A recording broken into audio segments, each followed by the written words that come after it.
Hey, it's Matt Pinfield, and I've got Tim Montana back on New and Approved this week. Great to have him here because he's made one of the best albums of the year in rock called Savage, which is now available. It's his first full-length rock album, and man, it does not disappoint. Tim, what's going on, buddy? How are you?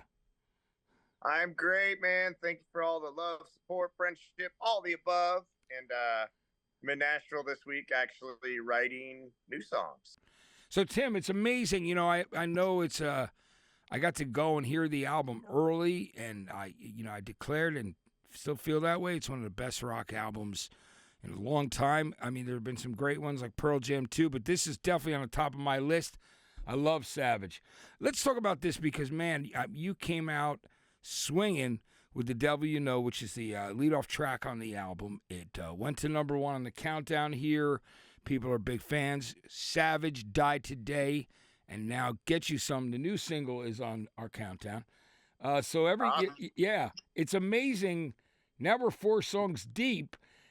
Let's talk about the journey to making this record. I mean, were you surprised at the incredible success that Devil You Know had, because it was such a great song, and certainly one of my favorites of last year. Everything started to accelerate at that point. Can we talk about that and what it's been like since you first did those shows?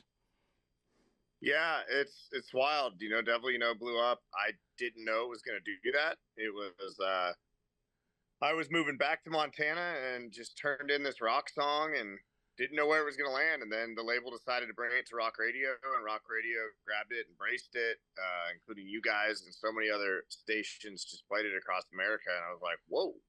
And, you know, I bought a business in Montana with Billy Gibbons, as you know, the Wise River Club. So I thought things were going to slow down in my music career. I was never giving up on music. I was just going to move to Montana and think of it myself as an indie artist and just do what I wanted and tour out of there. And right at the bottom of the night, they put that on radio, and iHeart declared me on the verge and added it to all their stations, and it just skyrocketed it to top 5 Billboard, which is crazy because I had no idea that was going to happen. I've been in this business a long time, so that was kind of my see you later song, and it kind of put me on the map. It really did put me on the map. And then they said, hey, go chase that. I was like, okay, and I turned in the whole album. They're like, how do you write this stuff? And I'm like, if you guys would have ever asked what I really listened to, then you would know how I write this stuff, because I grew up rural Montana listening to grunge. Like, that was it. I was a kid in Carhartt pants with a Nirvana shirt, running cattle and blasting hard rock music. Yeah, you absolutely were. Guns N' Roses too, and like, you know, you listen to so many things from that. Guns N' Roses to Tool to grunge. I mean, it's amazing. And you know, now you're back in Montana. You've got this incredible venue, the Wise River Club. You know, it's got cabins. It feels to me like with everything that you're doing, it's got a real home vibe. Like, I mean, I think that you really make everybody feel like part of the family in that area and wherever you go. So I think that's a really cool thing. Tell me about what that transition's been like, because I've seen you work your ass off, man, traveling, doing shows, but back there running a business. And if that meant, you know, like a pipe burst, man, you're working on it. You know what I mean? I've seen you. I mean, you're one of the hardest working guys who never complains that I know, and I love that. Yeah, it's a lot of work. I knew it would be. I don't know if I knew it would be this much work. Would I have bought the place had I known what was going to happen with the song? I don't know the answer to that question. But I'm glad I did, because when I go home now, it's like being in Montana, where I'm from, knowing my kids are there close to grandma and the aunts and uncles and the family and the community is just like a part of this. Like these people in Wise River, there's only 44 people that live there, but you know, they just jumped on board and they're like, whatever you need when you're on the road, man, we got your family. We'll keep an eye on your business. And the sense of community there is some of the strongest I've ever had. I lived in Nashville for 17 years, and I don't feel like I made as many friends and such a strong sense of community as I did in Wise River in less than a year. And, you know, and I'm sure being a local guy from Montana that's out there, you know, blowing up the rock scene, they just want to be a part of that. And they really are. And they help me figure this stuff out. And like you said, man, I'll be, when I'm there, I'm swamping the bar. I'm stocking the bar. We did our record release party there. That's the only downside. My wife says, like, hey, when you come off the road, you you never really shut off, but now you turn on even more because I have more work to do when I get home. I'm like running around picking up beer orders and picking up supplies. And right now I got to order a new ice machine. But I like it. I quit drinking a couple years ago, and, I traded the alcoholic for workaholic, and alcoholic Tim could never survive in workaholic Tim's space. And I think that's good. Yeah, I mean, I can relate to that 100%, as you know. You know what I mean? I love that, I also think there's something about your spirit and your sense of humor and every part of you. It just shows your drive is incredible. And you've made this great record that, coming off a single that it absolutely exploded. After years of, kind of working kind of as an outsider and having definitely success with people that loving you, from Dave Grohl to David Letterman, and but this, all of a sudden, it really all came together. Do you think that's because it was just, this is so much of what you love is in this and who you are? Yeah, I think it's just, again, just right. We're writing in the studio right now, and we just wrote this banger song in like an hour or two.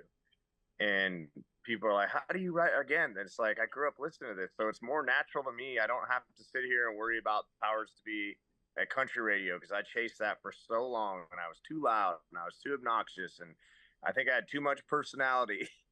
But I love that thing about you. You were talking about how, like, you were an outlier, outsider in that Nashville scene, because, again, yeah, you are an individual, and that's the thing that I love, and that's probably why, Billy Gibbons of ZZ Top is like a dad to you, and you a son to him, because he's such an individual as well, and I think that people are attracted to that are and understand it, and I think it's a great thing. Yeah.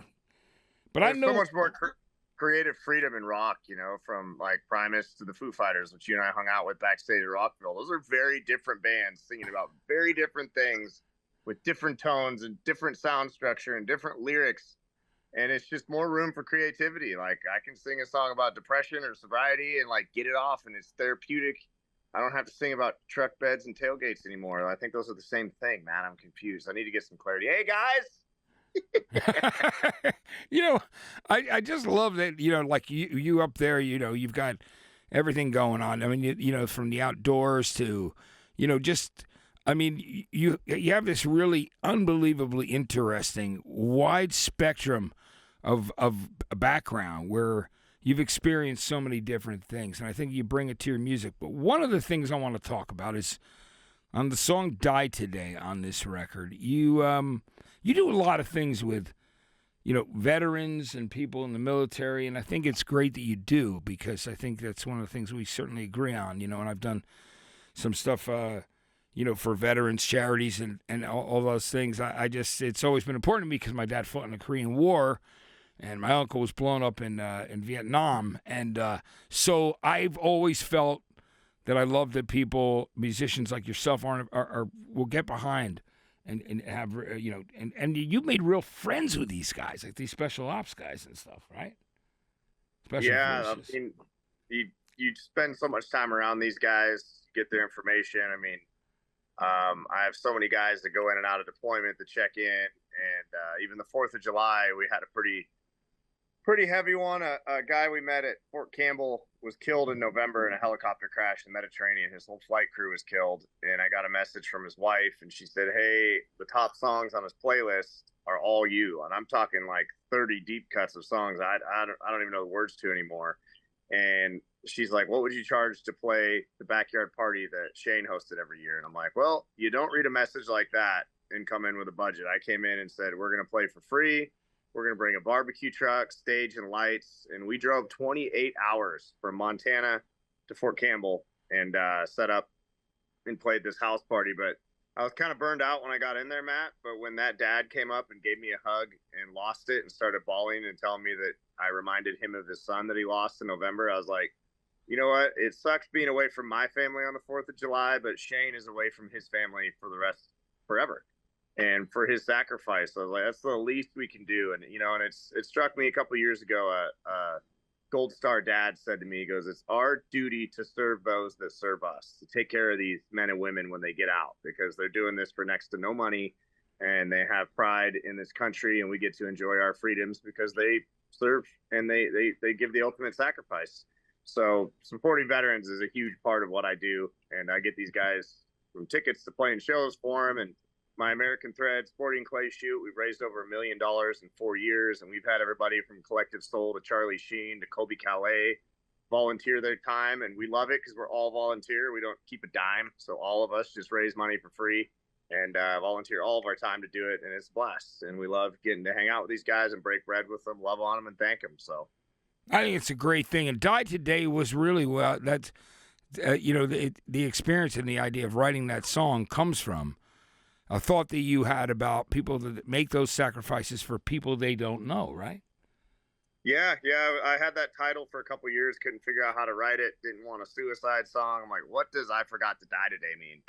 And as I was doing it, British SAS officer, they're the equivalent of our SEAL Team 6 over here, but over in England, obviously, the UK. And so he texted me when I was starting to write it for the 13th time. And I said, oh, my God, this is what it's about. Guys, men and women that run into gunfire, whether you're a firefighter, a police officer, whether you're a random person that sees a car wreck and you go into a dangerous situation to save a stranger's life, like, live and let live, baby. And people that are willing to sacrifice their life for another, I think those are the heroes that need to be remembered and celebrated. Yeah, absolutely. I absolutely agree with you, man. I think it's great. So talk to me about this record, man. It was great. I got to go over and listen to it early with Robert Patrick and my girlfriend Kara and some friends. And, Robert Patrick, of course, Terminator 2, man, right? Oh, yeah. That was the most random thing. It was like, you got Matt Pinfield and Terminator 2 in a studio, and I'm like, yeah, the T-1000 is here, and so is Pinfield. It was such a great time, and he's such an amazing guy. Another guy does a lot of stuff for charity, but, I mean, you have such a widespread, people from every walk of life that are fans of the music, and I think it's great. And fans of the human being, you know what I mean, which is something I can say for all of us. But I love this record, man, and there's just so many good songs on this record. Talk to me about Micah Wilshire, who's your songwriting partner, who's been working on this, producing with you. You guys have this really, it's an incredible chemistry and flow that you have in way of working together. Yeah, and I love it. There's a label guy that introduced my record a long time before it was out to some radio folks, and he's like, man, you worked with this huge producer in this big studio.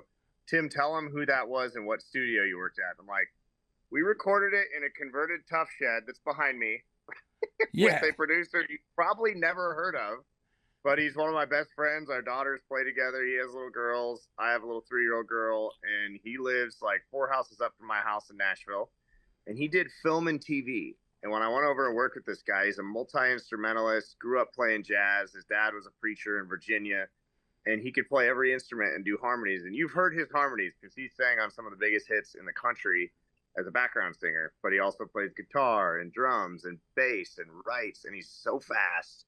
And we just got this special bond and connection where, like, I can send him an idea, and he fleshes it out the way that he knows that I would want to do it. So I don't have to send him notes, right? Like, he thinks the way I think, and we have so much fun doing it. And, and get the Nashville ways to meet random people you never met, which I did that for a long time, like 15 years. And I've met some great connections through that. But when you find your right arm, your right hand, whatever you want to call that, we've just got this bond. And for him being from film and television world, I mean, he had the theme song on The Terminal List, the series on Amazon. And so if you listen to that TV show, and he's had tons of major commercials, he knows how to make music that evokes emotion, right? Yeah. And so connecting that with my lyrics and my singing and his harmonies and guitar playing. And that's the other thing too, is if there was a guitar part I didn't think was right, the natural thing is to call a session player, right? Because there's so many session players here and they're amazing. But he's like, dude, you play it. And I'm like, oh, that's right. I need to get out of this Nashville thing and hire someone else to play it. I should play it. And he's like, what if Kurt Cobain hired a session player to play Smells Like Teen Spirit? It wouldn't have been Nirvana, right? So it's me and him on guitar. The only feature we had was Chris Shiflett. So this whole record was very organic, and I love working with underdogs because I'm an underdog, right? A lot of people still haven't heard of me, and that's awesome. I love building and growing, and I just hope people out there know that I came from a trailer house and I cut my first hit record in a tool shed that's right behind me. That's the greatest thing ever, isn't it? It's amazing.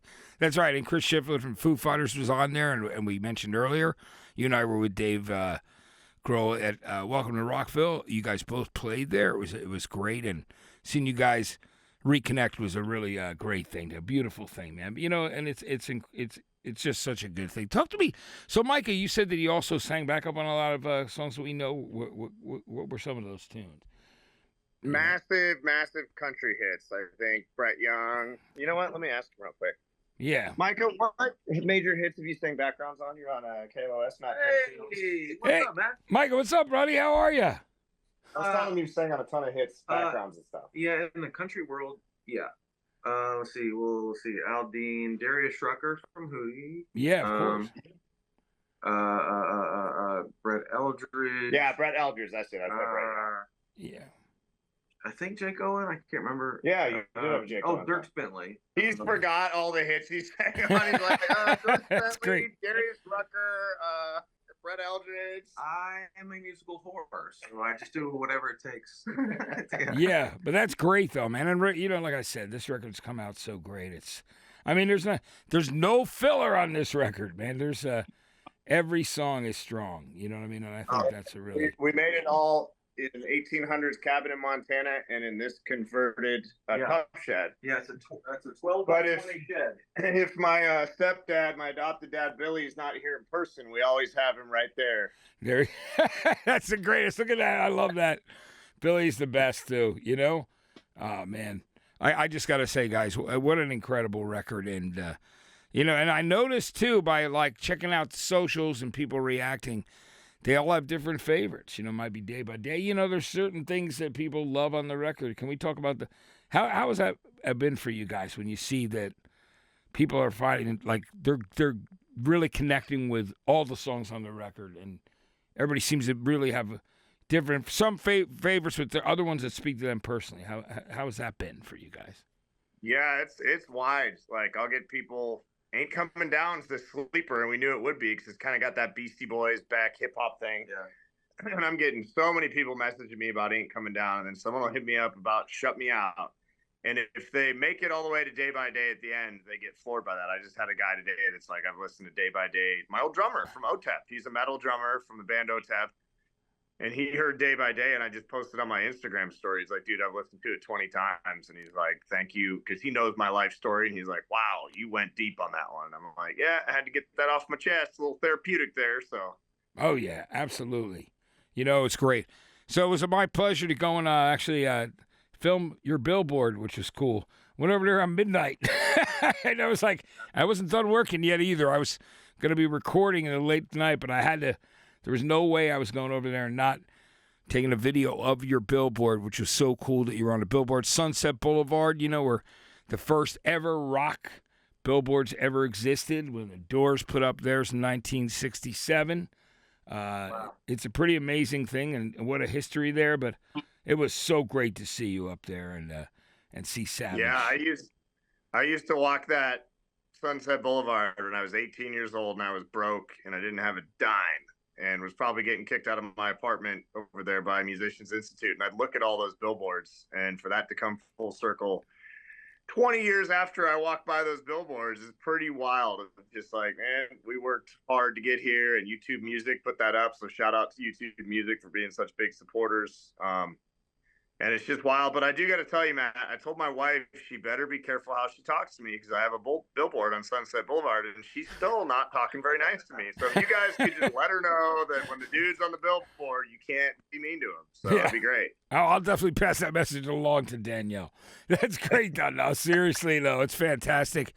Seeing it up there was it just did my heart good. It was great. And see you come all that way, you know, living in Montana, going to school in Los Angeles, living in Nashville all those years, and now back home in Montana and still working out in Nashville and just bringing the rock and roll. It's great. Let's talk about these tours you have coming up and the one that you just did. Let's talk about how those experiences have been on the road.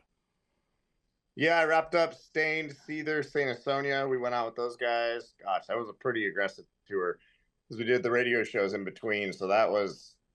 God, I was gone for 40 some days straight. We slept in a different hotel every night. So hard saying bye to the kids for that long, but it was great to see all the fans and watching people in towns I've never played in sing Devil You Know right back to me was pretty wild. I haven't had that experience yet. And I was like, I'd play the set and they're like, oh, he's the Devil You Know guy. And I'm like, I'm the Devil You Know guy. And I'm like, well, shit, maybe I am the Devil You Know guy.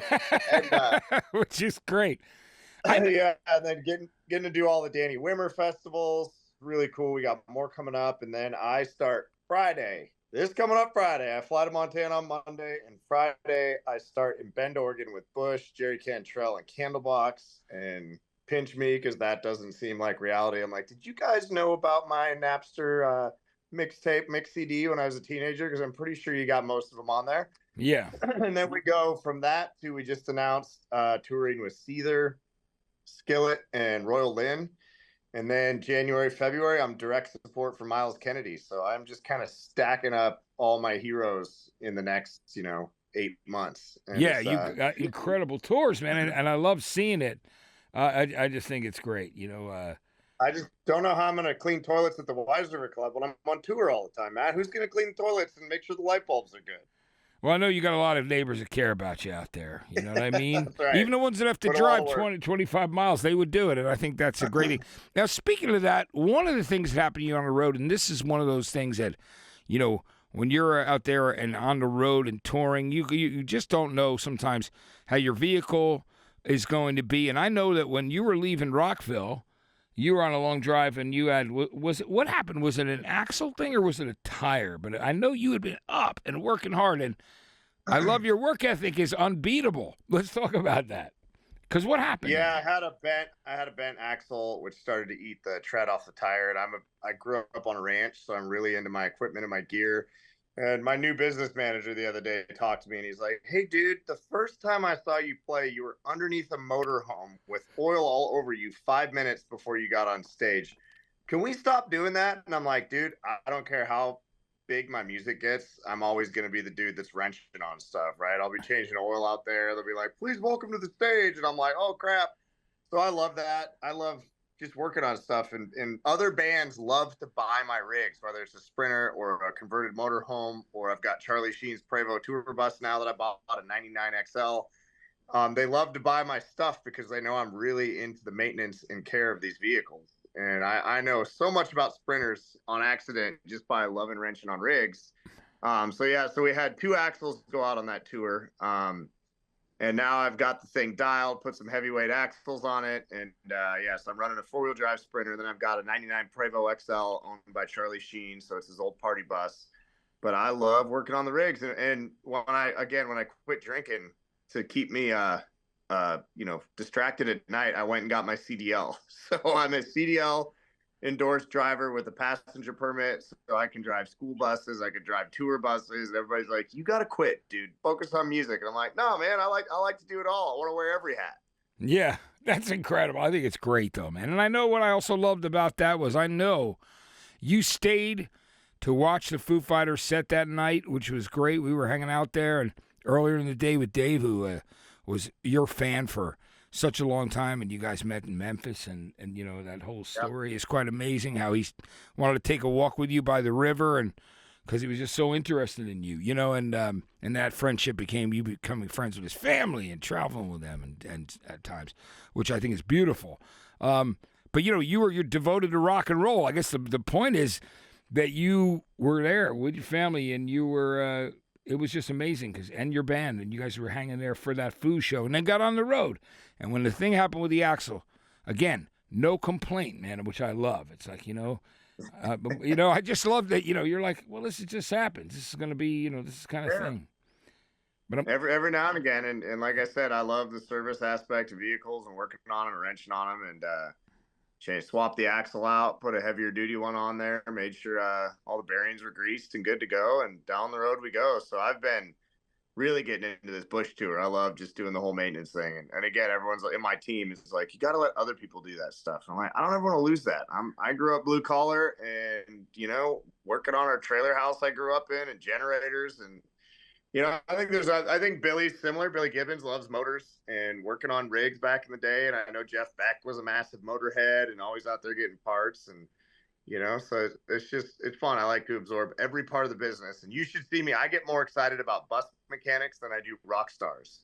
And if I see a dude in the back bay of a bus tearing an engine down, I go right to him. And everyone's like, dude, why are you not in here hanging out at catering? And I'm like, hey, there's a Detroit 60 in that, man. I want to learn about it. Which is great, man. It's that incredible thing where building up that knowledge and being able to do it, and I love that. I think it's one of those things, and it really shows in your creativity too. And I'm pumped. So these tours that you got coming up are going to be amazing. And Savage is a great record, and it's going to go deep. And I love the commitment you're getting from the label and BMG. It's just an incredible thing that there's so many believers there, and it's really important. And you got believers in us right here at KLOS and all over radio right now, all over the country, which is fantastic. So, I'm pumped for you, Tim. I'm glad the record is out. I know that those people that are listening to it and taking the time are realizing that it is all killer, no filler, complete. It's a deep record, and it goes by fast. And that's the thing. One of those, you want to have a record where you're like, oh, it's over already? I'll put it on again. Not one that people are like, when the hell is this thing going to end? or it's boring. You know what I mean? So it's great. But I got to tip my hat to you and Micah right there. And man, I appreciate you taking the time to come back on the air with us. But listen, it was great to have you here. Thanks for taking the time in the middle of recording new songs and writing to spend time with us here at KLOS New and Approved. We appreciate it, Tim. All right. Well, thanks for your love and support, and everybody at KLOS. Thanks for championing my music. And, here comes the trailer hood. Look out. Yeah, you got it. Well, at least I know a mechanic that I can go to if I ever have any problems right here. No, we love you, man. I'm pretty JV mechanic, all right? I like to learn stuff, but I'm not, I don't want to disgrace the real mechanics out there. I'm pretty good, so. Yeah, no, you are. Look, I know the different things that you can do. It blows me away, actually, personally, and I love it. But we'll hang when you get out to the West Coast. If not, I might be coming out to one of your shows on the road too, because I think that's probably going to happen. Yeah, anytime, brother. Let me know. Yeah, it'll be great. But thanks for taking the time today, Tim, and congratulations on this great record, incredible album, this real debut rock album, and the Billboard on Sunset Boulevard and all the other success you've been having, man. It's so deserved. So thanks for taking the time today. All right? Yep, everything is savage, and just remember to forget to die today, okay? Absolutely. I will do that. I want to stick around a lot longer. Let's do that. Thanks so much. Live before it's over. That's right. Tim Montana, everybody, right here on KLOS New and Approved.